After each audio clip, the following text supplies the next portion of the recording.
నా పేరు డాక్టర్ రామ్ గోపాల్. నేను హైదరాబాద్‌లో దిల్సుఖ్ నగర్‌లో మెట్రో పిల్లర్ నంబర్ 1552 మీ సేవ రోడ్ మంజుసుధ హాస్పిటల్‌లో ప్రతిరోజు పొద్దున 10 నుంచి మధ్యాహ్నం 2 వరకు పనిచేస్తాను. నేను మగవాళ్ళకు సంబంధించినటువంటి వ్యాధులకు ట్రీట్మెంట్ ఇస్తాను. యాక్చువల్‌గా మూత్రాన్ని ఆపుకొని పాస్ చేయడం వల్ల there are so many advantages. దీన్ని స్టాప్ అండ్ స్టార్ట్ టెక్నిక్ అంటారు.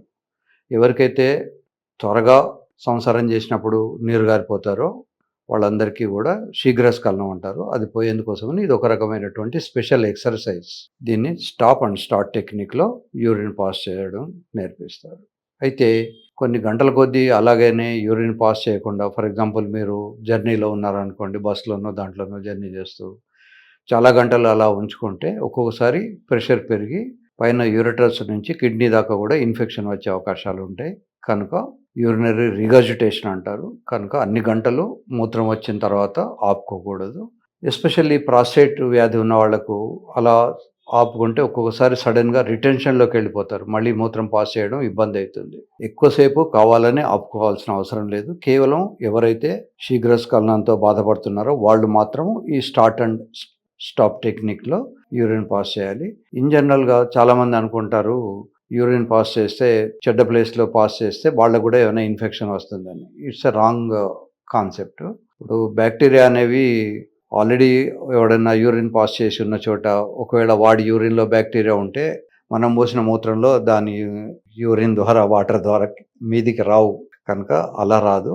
అయితే ఈ మధ్య కాలంలో ప్రాబ్లమ్ ఏమిటి అంటే ట్రైన్స్‌లో వాటిల్లో ప్రయాణం చేసినప్పుడు వెస్టర్న్ టాయిలెట్స్ వాడినప్పుడు ముఖ్యంగా అమ్మాయిలకు, అబ్బాయిలైతే నిల్చొనే పోస్తారు కనుక వాళ్ళకి ఆ ప్రాబ్లం ఏం లేదు. కానీ అమ్మాయిలు ఒక్కోసారి దాని మీద కూర్చొని పోసినప్పుడు వాళ్ళకు ఇన్ఫెక్షన్ వచ్చే అవకాశం ఉంటుంది. నాట్ బికాస్ యూరిన్ పాస్ చేయడం వల్ల కాదు, కానీ కంటామినేషన్ వల్ల వాళ్ళ శరీరానికి ఆ బ్యాక్టీరియా ఉన్నవి అంటే ఒక్కొక్కసారి వచ్చే అవకాశాలు ఉంటాయి.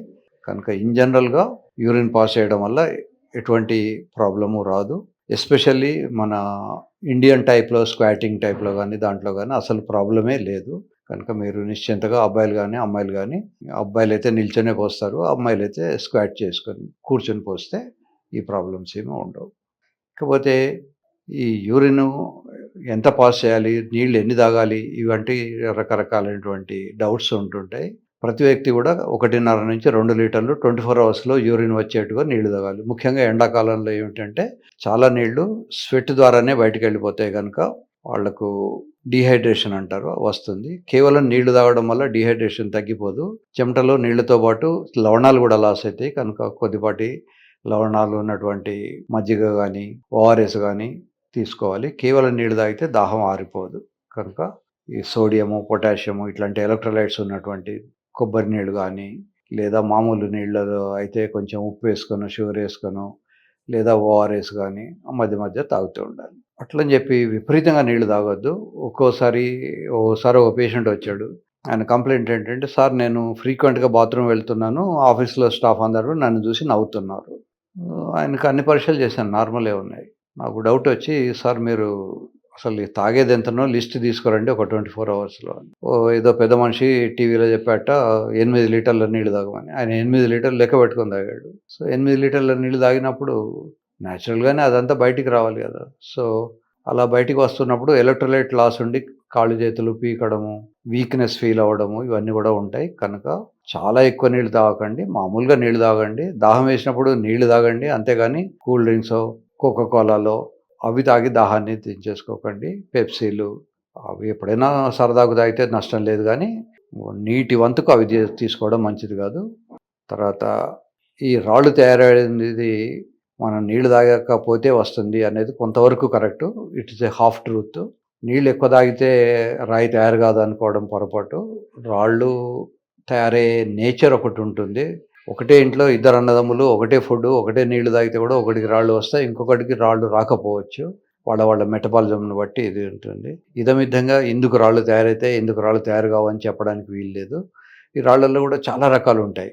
కొన్ని ఎక్స్‌రేలో కనబడతాయి, కొన్ని కనబడవు. ఈ కనబడని వాటిని రేడియో లూసెంట్ అంటారు, కనబడే వాటిని రేడియో ఓపెక్ అంటారు. ఒక్కొక్కసారి సిస్టీన్ అని ఇట్లాంటివి సల్ఫర్ ఎక్కువ ఉన్నటువంటివి అవన్నీ మనకు కనిపించవు. యూరిక్ యాసిడ్ స్టోన్స్ ఇవన్నీ కనిపించవు. కానీ ఎక్స్రేలో కనిపించవు, కానీ they to can call. So majority of the stones 96% అవి ఎక్స్రేలో కనబడే స్టోన్సే ఉంటాయి. ఓన్లీ 3-4% మాత్రం అది ఎక్స్రేలో కనబడని ఉంటాయి. దానికి ఇండైరెక్ట్ టెస్ట్లు ఐవీపీ లాంటివి చేసినప్పుడు మనకు గ్యాప్ కనబడుతుంది. ఆ గ్యాప్లో మనకి ఏదో అబ్స్ట్రక్షన్ ఉన్నట్టు మనం ఊహించుకొని అది most probably non opaque stone ఏదన్నా యూరిక్ యాసిడ్ది కానీ సిస్టిన్ స్టోన్ కానీ అయి ఉండే అవకాశం ఉంటుంది. సో రాళ్ళు మనం రెగ్యులర్గా నీళ్లు తాగితే సరిపోతుంది. మరీ ఎక్కువ నీళ్లు తాగితే కూడా రాళ్ళు ఒకవేళ ఆల్రెడీ రాయి ఉన్నదని మనకి ఎక్స్రేలో డయాగ్నోజ్ చేసినంత మాత్రాన ఎక్కువ నీళ్లు తాగితే రాయి కరగదు. రాళ్ళు ఎప్పుడు కరగవు నీళ్లతో, రాళ్ళు జారుతాయి. పూర్వకాలంలో రాళ్ళతో చిప్పలు చేసేవాళ్ళు. రాళ్ళ చిప్పల్లో యాసిడ్ పోసినా, చింతపండు వేసినా, ఇంకేది వేసినా అది కరగదు, అది అలానే ఉంచుకుంటుంది. కానీ రాళ్ళు చిన్న సైజు ఉన్నప్పుడు పడిపోతాయి. సో 5 మిల్లీమీటర్లు ఉన్న రాయి 90% పడిపోతుంది.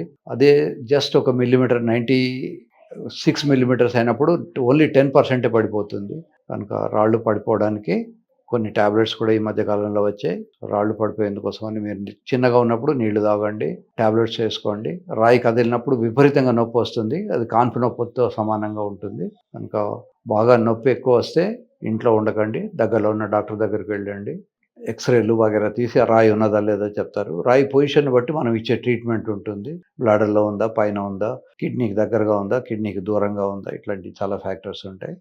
సో యూజువల్గా కోత కుట్లు లేకుండానే భగవంతుడు ఇచ్చినటువంటి న్యాచురల్ హోల్ ద్వారానే ఈ రాళ్లను తీసేస్తారు. దీనికి లేజర్ టెక్నిక్స్ కూడా వాడతాం.